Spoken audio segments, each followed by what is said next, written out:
आप सभी को 74वें गणतंत्र दिवस और बसंत पंचमी की बहुत बहुत शुभकामनाएं, बधाई।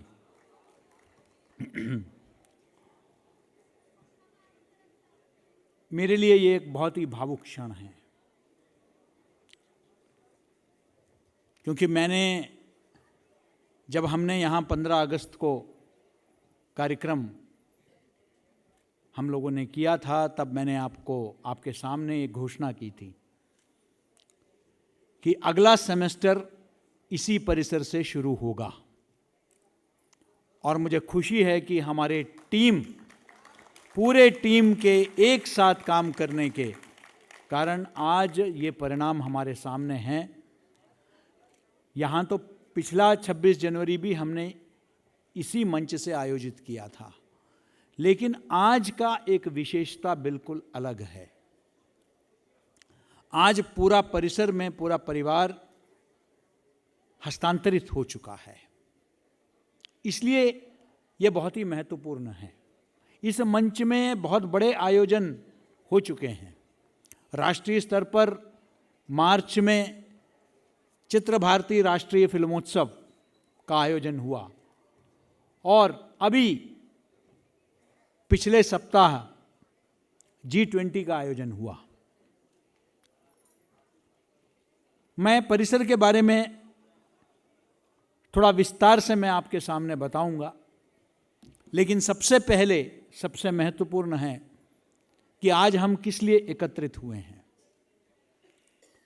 हम सब गणतंत्र दिवस के अवसर पर यहां हम सब उपस्थित हुए हैं। यह क्या सिर्फ एक सांस्कृतिक कार्यक्रम के लिए था या उसके साथ कुछ चीजों को हमने जोड़ा? मुझे इस बात की खुशी है और मैं धन्यवाद देना चाहता हूं हर उस विद्यार्थी को, हर कर्मचारी को, हमारे संकाय को, जिन्होंने उस परिवार के भावना से मेरे अपील पर निसंकोच इस मंच से अपने प्रस्तुतियां की। वो शायद बहुत बेहतरीन गायक, लेखक, कवि नहीं होंगे, लेकिन उन्होंने देखा कि मैं अपने परिवार के सामने प्रस्तुत कर रहा हूं और वाकई बहुत उम्दा प्रस्तुति। न सिर्फ परिवार के छोटे बच्चों ने, बल्कि कर्मचारियों ने, कनिष्ठ से कनिष्ठ कर्मचारी और वरिष्ठ से वरिष्ठ प्रोफेसर एक ही भावना के साथ जुड़े और यहां उन्होंने कार्यक्रम में सहभागिता की। हम जब MCU परिवार कहते हैं तो ये वही परिवार है जो सुख दुख में एक दूसरे का साथ देता है और ऐसे अवसर पर कोई संकोच रखकर नहीं। मुझे याद है जब हम मीटिंग ले रहे थे तो पवित्र जी सार्वजनिक रूप से गाते नहीं हैं आमतौर पर। कुछ कभी हम लोग बैठते हैं, शिक्षक लोग या वो अपने परिवार के बीच में बैठते हैं तो कभी कोई गीत वो सुनाते हैं, लेकिन हमने अनुरोध किया और उन्होंने कहा कि बिल्कुल। ये जो एक परिवार का भावना है, ये किस लिए? सिर्फ मैंने कहा इसलिए नहीं, क्योंकि उन्हें लगा कि ये मेरे परिवार के बीच में ही हूं, मैं कहीं बाहर नहीं हूं जहां मुझे जज किया जाएगा। और उन्होंने ऐसा बेहतरीन गीत गाया और सभी ने उसी भावना के साथ भाग लिया। मैं समझता हूं कि यह जो भावना है ये कहीं ना कहीं हमारे एक नागरिक होने की भावना से जुड़ी हुई है। यह गणतंत्र दिवस कोई सरकारी कार्यक्रम नहीं है। जब मैंने बैठक ली तो मैंने यही कहा कि हम सबको इसलिए भाग लेना चाहिए क्योंकि यह विश्वविद्यालय का कार्यक्रम नहीं है, यह किसी सरकारी संस्था का कार्यक्रम नहीं है। यह कार्यक्रम हमारा कार्यक्रम है, हमारे देश का कार्यक्रम है और उसमें उसी भावना के साथ गणतंत्र दिवस हम सबके लिए महत्वपूर्ण है। हम गणतंत्र दिवस के कार्यक्रम में भाग ले रहे हैं। ये जो भावना है ये सिर्फ एक दिन के लिए नहीं है। अभी जल्दी ही हम जैसे आज़ादी का अमृत महोत्सव मनाया, हम गणतंत्र का भी अमृत महोत्सव मनाएंगे अगले वर्ष से। ये जो 75 वर्ष की जो यात्रा रही है, इसमें बहुत उपलब्धियां भी रही है, कुछ गलतियां भी रही है, कुछ कमियां भी रही है। लेकिन ये यात्रा जब हम पड़ोस के मुल्कों में देखते हैं जो हमारे साथ आज़ाद हुए, उनका क्या हश्र हुआ और हम कहाँ खड़े हैं, तो गर्व की भावना हम सबके अंदर बहुत गौरवान्वित हम महसूस करते हैं। मैं समझता हूं कि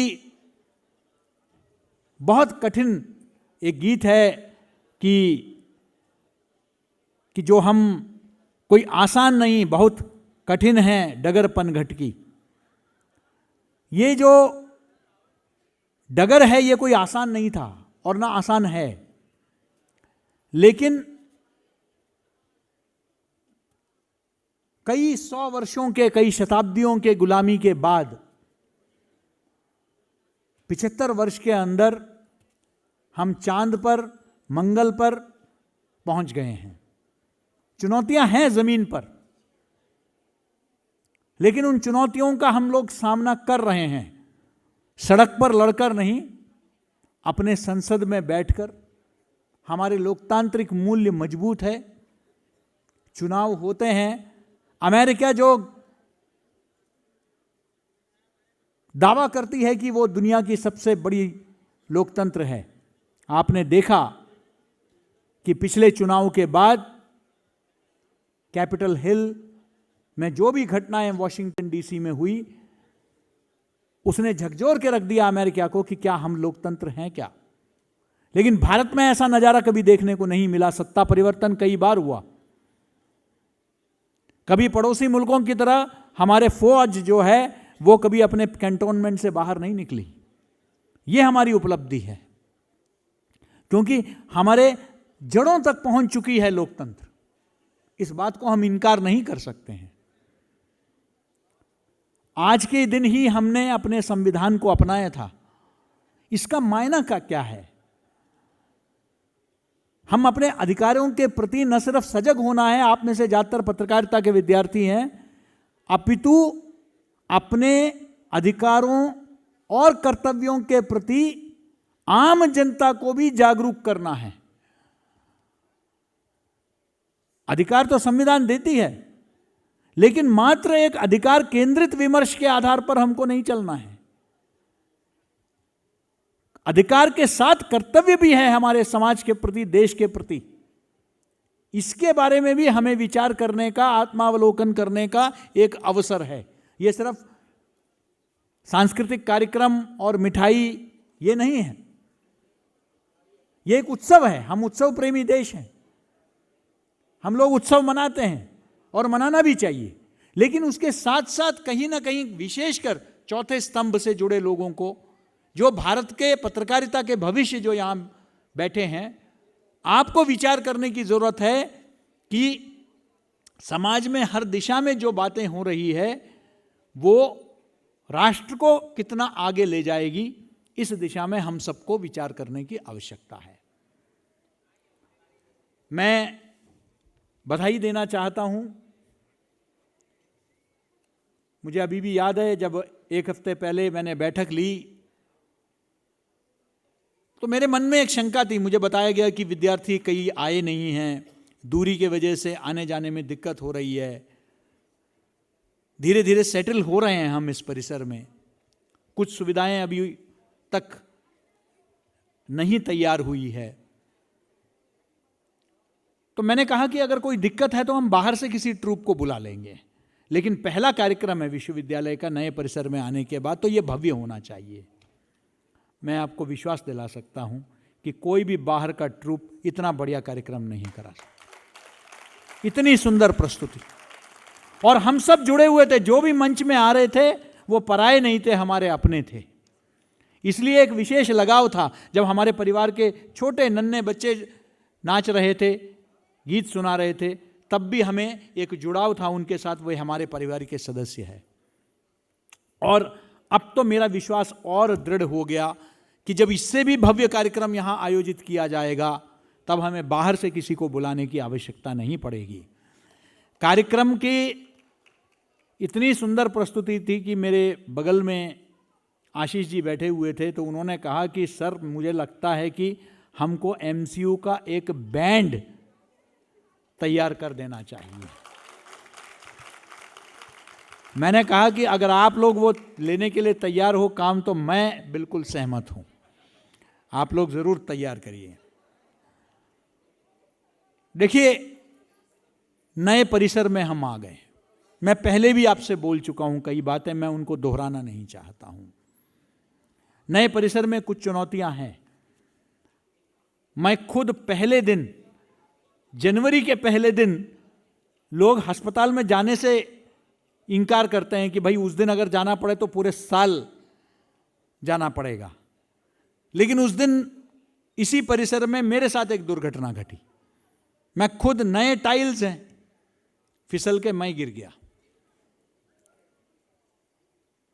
मैं आपसे ये कहने का ये है कि बहुत चीजें नई हैं, हमें परिचित नहीं है हम सीढ़ियों के बारे में, चलने ये कमियां हैं, छोटी छोटी कमियां हैं जो बगैर वहां रहे, बगैर वहां कार्य किए हमें समझ में नहीं आएगा। उन चीजों को हम दुरुस्त करने का प्रयास कर रहे हैं। पूरी टीम दिन रात लगी हुई है। कुछ कमी हो सकती है, लेकिन आप समझ लीजिए कि आप अपने नए घर में आए हैं, तो नए घर में कुछ समस्याएं हो सकती है, तो उसी भावना के साथ आपको इन समस्याओं को लेना है। बहुत जल्दी हमारी टीम लगी हुई है, एक अच्छी स्टूडियो बन रही है। आने वाले दिनों में बहुत सारे नए लक्ष्यों को लेकर हम चल रहे हैं। मैं आपको बहुत स्पष्ट रूप में बताना चाहता हूं कि देखिए, नए परिसर में आना ठीक है, एक उपलब्धि है, लेकिन वह हमारा मंजिल नहीं है। हमारा मंजिल कुछ नए बिल्डिंग में आने से नहीं होता है पूरा। यह तो हमारे यात्रा में एक पड़ाव है। इमारतें कभी आपका लक्ष्य नहीं हो सकती है। ये एशिया के और विश्व के बेहतरीन विश्वविद्यालय में गिनती हो इसकी, इस दिशा में हमें काम करना है। हमारे सही मायने में उपलब्धि वो होगी। परिसर तो सिर्फ सहूलियत प्रदान करती है, सुविधा प्रदान करती है उस मंजिल की ओर जब हम बढ़ते हैं तो, कि हां हमारे पास भव्य परिसर है। कई सांस्कृतिक कार्यक्रम 26 जनवरी, 15 अगस्त हम छोटे से हॉल में या बाहर टेंट लगा के करते थे, या बाहर जो है बड़े कार्यक्रम हम लोगों ने किया है। इस विश्वविद्यालय ने पहले भी किया है, लेकिन किसी और के सभागार को लेकर, किराए पर लेकर।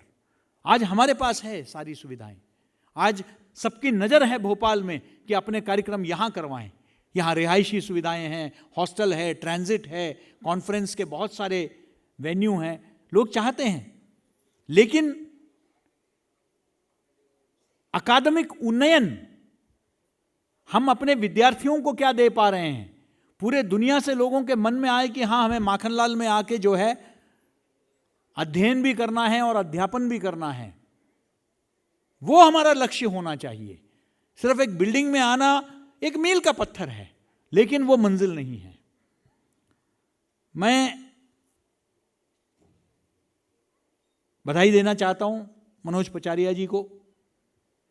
ये जो आज कुछ चीजें यहां हुई, इसका महत्व को समझने का प्रयास करें आप। ये जो स्वयं मूक्स कोर्स है, इससे आप लोगों को बहुत लाभ मिलने वाला है। आपको जो IIT, IIM से भी सर्टिफिकेशन मिलेगा, ये आपको आगे चलकर अपने करियर में बहुत लाभदायक होगा। ये सही मायने में जो काम एक विश्वविद्यालय को करना चाहिए, वो काम है ये। हम चाहते हैं कि यहां आपको सर्वांगीण आपका विकास हो, आपका व्यक्तित्व का विकास हो।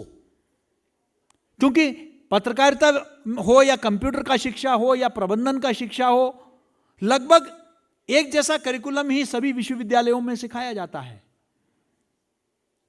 पाठ्यक्रम लगभग एक जैसा ही है। AICTE अप्रूव्ड कोर्सेस है मैनेजमेंट और कंप्यूटर का, बाकी UGC अप्रूव्ड कोर्सेस है। हम क्या अलग दे रहे हैं, आप क्या अलग सीख रहे हैं, यह बिल्कुल आपकी अलग पहचान बनाएगी इंडस्ट्री में। इस दिशा में आपको काम करना है कि मैं दूसरे पत्रकारिता, दूसरे विभागों के, दूसरे विश्वविद्यालयों के विद्यार्थियों से अलग कैसे हूं। इस दिशा में आपको सोचना पड़ेगा। एक्सीलेंस हमारी पहचान होनी चाहिए, उत्कृष्टता।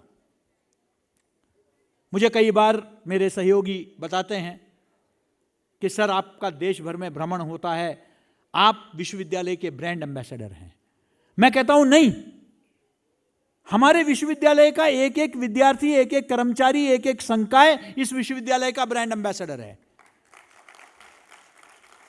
जब बाहर जाते हैं, लोग आपको सड़क में भी चलते हुए देखते हैं, आपका आचरण देखते हैं, आप कई मंचों पर जाते हैं, तो लोग कहते हैं कि हां MCU का विद्यार्थी है, MCU का संकाय है, MCU का शोधार्थी है। ये मैं आज कल तक मैं भारतीय जनसंचार संस्थान में था, आज मैं इधर आ गया हूं, कल पता नहीं कहां जाऊंगा, लेकिन आपके साथ MCU की पहचान जुड़ी हुई है, जीवन भर जुड़ी रहेगी। सही मायने में ब्रांड एम्बेसडर्स आप हैं। आपको यह कभी नहीं भूलना चाहिए कि हम ब्रांड एम्बेसडर्स हैं इस विश्वविद्यालय के। हम जब भी किसी को जो भी आचरण होता है, आज पूरे मीडिया में एक समय था कुछ नकारात्मकता थी हमारे बारे में, ईश्वर की कृपा से, हम सबके प्रयासों से आज हमारे विद्यार्थियों के बारे में, हमारे प्रशासन के बारे में, हमारे संकाय के बारे में बहुत एक अच्छी छवि है। इसको मिटने नहीं देना है, इसको बना के रखना है। और उसमें आप सभी किस तरीके से, कई प्रतियोगिताओं में आज हमने सम्मानित करने का क्यों फैसला किया, उनको जहां सम्मान मिलना था वो तो मिला, लेकिन विश्वविद्यालय अपने स्तर पर आपको सम्मानित करें, क्योंकि आपने गोवा में, अन्य फेस्टिवल्स में और जगह जाके आपने विश्वविद्यालय का जो है आप परचम आपने लहराया है। आपको उस चीज के लिए बधाई। हम भी प्रयास कर रहे हैं कि ज्यादा से ज्यादा विद्यार्थियों को अलग अलग फेस्टिवल्स में भेजें, विश्वविद्यालय के बारे में पूरे देश में चर्चा हो। आपको भी उस दिशा में काम करना पड़ेगा। मैं 2-3 बातें कहना चाहूंगा कि आने वाले दिनों में और भी भव्य कार्यक्रम इस परिसर में होने वाला है। सबसे पहले तो होगा इस विश्वविद्यालय का विधिवत उद्घाटन। तारीख और मुख्य अतिथि का नाम आपको सूचित किया जाएगा, लेकिन वो यादगार 5 दिन का कार्यक्रम होगा, 1 दिन का नहीं, 5 दिन का, क्योंकि हमको पूरे दुनिया को बताना है कि हम आ गए हैं, वी हैव अराइव्ड। मैंने थोड़ा सा कुछ एक प्रारूप उसका बनाया है, जिसके अंतर्गत आज़ादी के अमृत महोत्सव का जो आयोजन इस विश्वविद्यालय में हुआ, पूरे वर्ष भर बहुत सफलतापूर्वक हुआ। प्रोफेसर श्रीकांत सिंह जी उद्घाटन कार्यक्रम का भी आयोजन समिति का अध्यक्षता आप ही करेंगे। इस कार्यक्रम में 5 दिन का, जैसे मैंने कहा कि कार्यक्रम होगा, और इस कार्यक्रम में हम लोग पहले दिन उद्घाटन सत्र रखेंगे, दूसरे दिन हम लोग जितने भी यहां जो एक नेशनल सेमिनार, राष्ट्रीय सेमिनार, जिसमें देश के दिग्गज पत्रकारों और पत्रकारिता से जुड़े शिक्षकों को हम लोग यहां आमंत्रित करेंगे, और इसका दायित्व प्रोफेसर अविनाश वाजपेयी जी को दिया गया है। तीसरे दिन हम लोग जितने भी हमारे संबद्ध अध्ययन संस्थाएं हैं उनको यहां, क्योंकि उनके बगैर हम यहां तक नहीं पहुंचते, हमने उनको मजबूत करने का प्रयास किया है। 1500 ऐसी संस्थाएं हैं, उनको हम यहां आमंत्रित करेंगे क्योंकि वो भी विश्वविद्यालय का एक हिस्सा है। क्योंकि जो हमारे 1.25 लाख विद्यार्थी हम जब कहते हैं तो उसमें ज्यादातर उन्हीं संस्थाओं से आए हुए विद्यार्थी हैं। उनका एक हम ASI कनेक्ट प्रोग्राम करेंगे, जिसका दायित्व डॉक्टर बबीता अग्रवाल जी करेंगे। पूरे देश भर से पिछले 31 साल से हमारे यहां से विद्यार्थी आज देश के हर हिस्से में, देश के ही नहीं अपितु विदेश के भी नाम कमा रहे हैं, ऊंचे पदों पर हैं। हमने एक यूनिवर्सिटी के एलमनाई सेल की स्थापना की 2 वर्ष पूर्व। उसके माध्यम से हम कनेक्ट करने का प्रयास कर रहे हैं, काफी लोग जुड़ चुके हैं। उसका लाभ यह हो रहा है कि अब जब भी उनके यहां कोई भी एक वैकेंसी भी निकलती है तो वो तुरंत हमको भेजते हैं, कहते हैं कि अपने विद्यार्थियों को भेजो। वो अपने छोटे भाई और बहनों को अपने साथ ले जाना चाहते हैं। यह प्रवृत्ति मैंने कई संस्थाओं में देखी, IITians में, IIM में, IIMC में। उस प्रवृत्ति को बढ़ाएंगे तो हमारे विद्यार्थियों का प्लेसमेंट मजबूत होगा। देश भर के संस्थाओं में एलमनाई की बहुत बड़ी भूमिका होती है। मैं तमिलनाडु में गिंडी में गया तो वहां की जो इंजीनियरिंग कॉलेज है, वो इंजीनियरिंग कॉलेज का जो भवन है वो एलमनाई ने बना के दिया। ये एलमनाई की ताकत है। उस ताकत को हम एकत्रित करना चाहते हैं और हमारे ही विश्वविद्यालय की पूर्व विद्यार्थी जो आज पत्रकारिता विभाग की अध्यक्ष है डॉक्टर राखी तिवारी, उनके नेतृत्व में यह आयोजन किया जाएगा। उनके साथ विश्वविद्यालय के एलमनाई सेल के प्रकोष्ठ के परेश उपाध्याय और अंकित पांडे जो है उनके साथ रहेंगे और बाकी टीम बनेगी। कार्यक्रम के अंतिम दिन हम लोग पूरे देश भर के जो संचार के विद्यार्थी हैं उनके लिए एक उत्सव आयोजित करेंगे, ताकि न सिर्फ संकाय तो आ रहे हैं नेशनल सेमिनार के लिए, देश भर के विद्यार्थी भी तो देखें कि माखनलाल कैंपस कैसा है।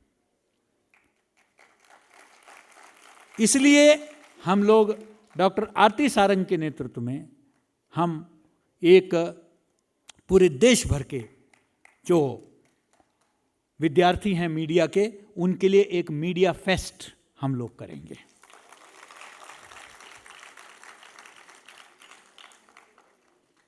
आने वाले दिनों में आज हमने पुस्तकालय में सरस्वती पूजा की। इसी वर्ष इसी परिसर में मां सरस्वती की एक भव्य प्रतिमा स्थापित की जाएगी। और यही नहीं, ये जो बीच में जब आप लोग गेट से आते हैं तो जो चौक है, उस चौक में हम सब के प्रेरणा स्रोत दद्दा पंडित माखनलाल चतुर्वेदी जी की एक प्रतिमा स्थापित की जाएगी।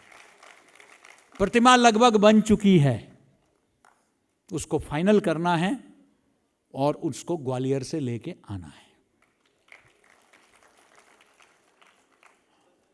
जल्दी ही एक community radio station radio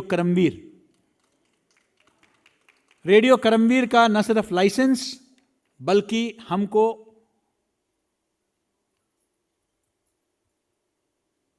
telecommunication मंत्रालय से हमको 90.0 मेगाहर्ट्ज का फ्रीक्वेंसी मॉड्यूलेशन भी एलोकेट हो चुका है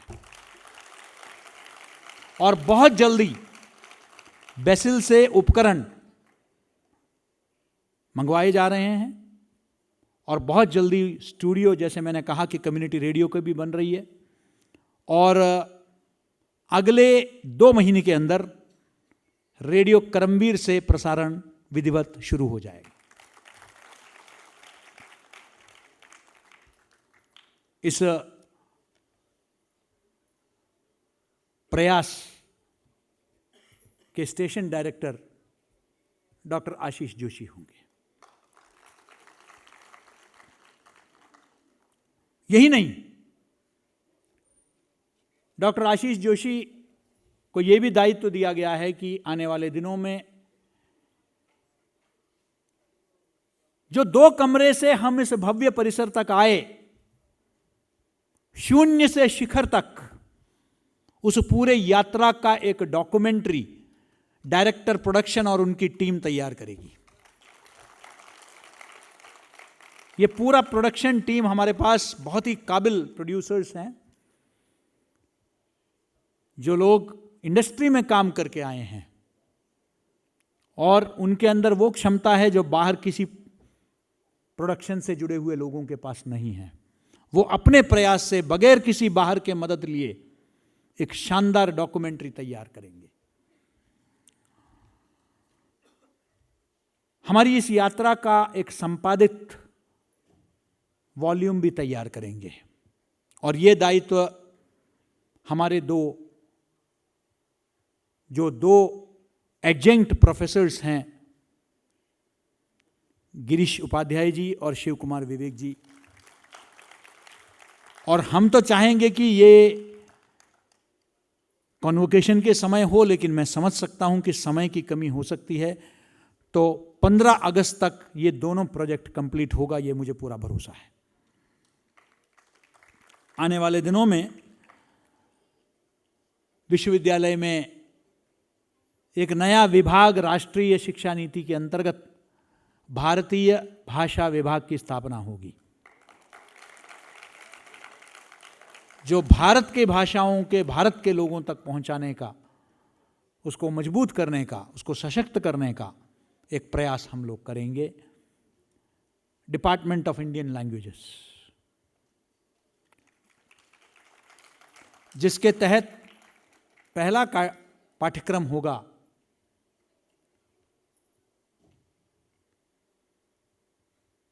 भारत के विभाजन के समय जो हमारे सिंधी भाई अलग हुए, उनको अपना जमीन छोड़कर भारत में आना पड़ा, पलायन करना पड़ा, उनकी भाषा का भी संरक्षण हो, इसलिए national council for promotion of Sindhi language के सहयोग से देश का पहला सिंधी पत्रकारिता कोर्स हम लोग यहां शुरू करेंगे। इसका दायित्व हमने डॉक्टर जया सुरजानी जी को दिया है। हर अच्छे विश्वविद्यालय में HRDC होता है या एकेडमिक स्टाफ कॉलेज होता है, क्योंकि अब हमने विश्वविद्यालय का एक भव्य रूप धारण कर लिया है, एक विराट रूप धारण कर लिया है, तो हमारे पास वो सब होना चाहिए जो एक अच्छे विश्वविद्यालय में है।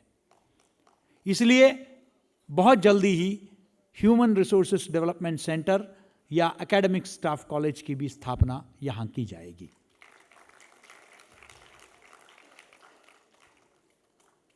अब हमारे पास 5 परिसर है। पहले इसको नया परिसर कहते थे और उसको पुराना, अब वो हो गया पुराना परिसर, लेकिन उसको पुराना परिसर मत कहिए, कई लोगों की बुरी नजर उस पर है। झांसी की तरह हम उसे नहीं छोड़ेंगे।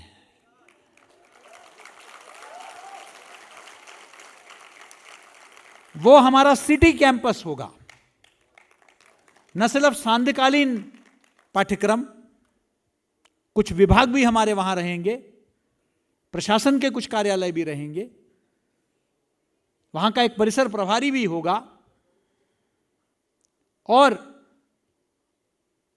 वो देश का एक बेहतरीन कम्युनिकेशन ट्रेनिंग एकेडमी के रूप में उसको तैयार किया जाएगा।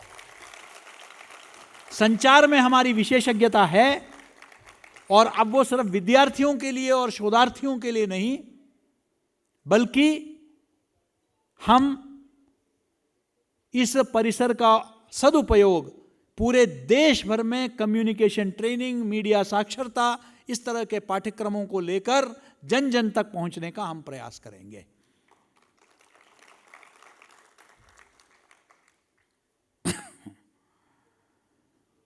आज आपने एक पत्रिका का विमोचन दूसरे अंक का आपने देखा, journal of public relation and advertising. ये देश का एकमात्र जनसंपर्क का विषय का है। मैं साधुवाद देना चाहता हूं पवित्र जी को और उनके टीम को कि मेरे मन में एक इच्छा आई कि ऐसा एक जर्नल है नहीं, क्या हम निकाल सकते हैं क्या? और मेरी कहने की देर थी, देश के बेहतरीन जनसंपर्क और विज्ञापन के जो विशेषज्ञ हैं उनको लेकर हमने ये टीम बनाई और ये दूसरा अंक भी, और जल्दी ही आने वाले दिनों में हम लोग इसको इवन प्रिंटेड एडिशन की दिशा में भी कार्य करेंगे।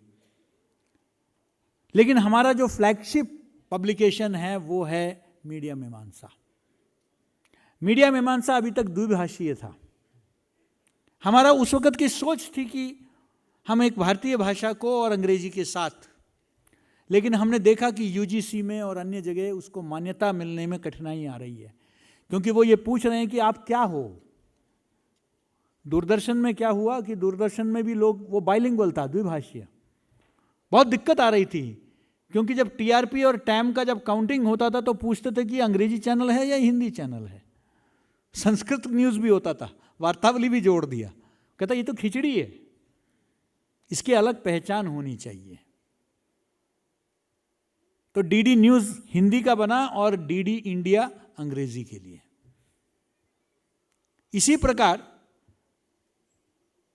बहुत जल्दी ही मीडिया मीमांसा अंग्रेजी और हिंदी में अलग अलग प्रकाशित किए जाएंगे,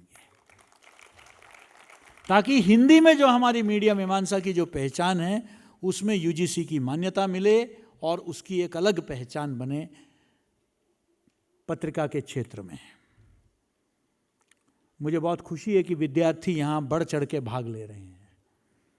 विद्यार्थियों ने न सिर्फ विकल्प निकाला, मेरे इधर आने से पहले, इस कार्यक्रम से पहले हमने पौधारोपण किया।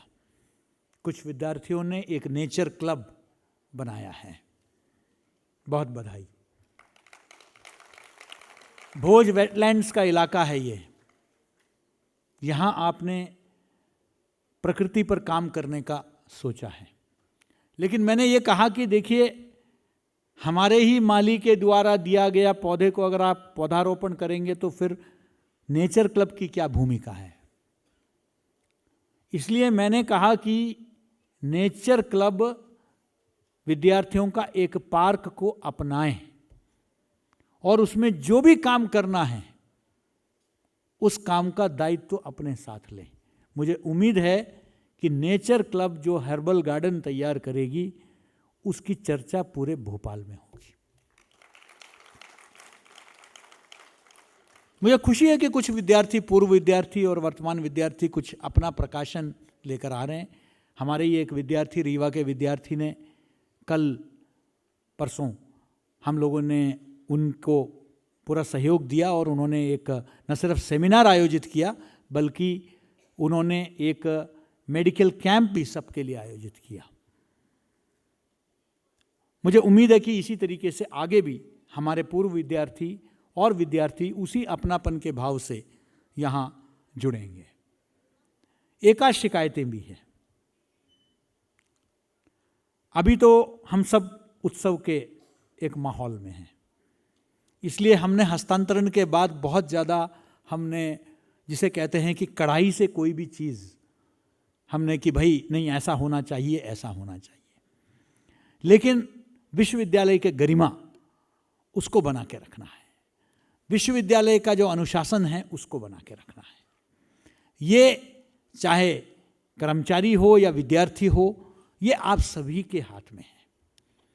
मुझे कई लोग मजाक में कहते हैं कि बस भर के लोग आते हैं लेकिन कोई क्लास में दिखता नहीं है।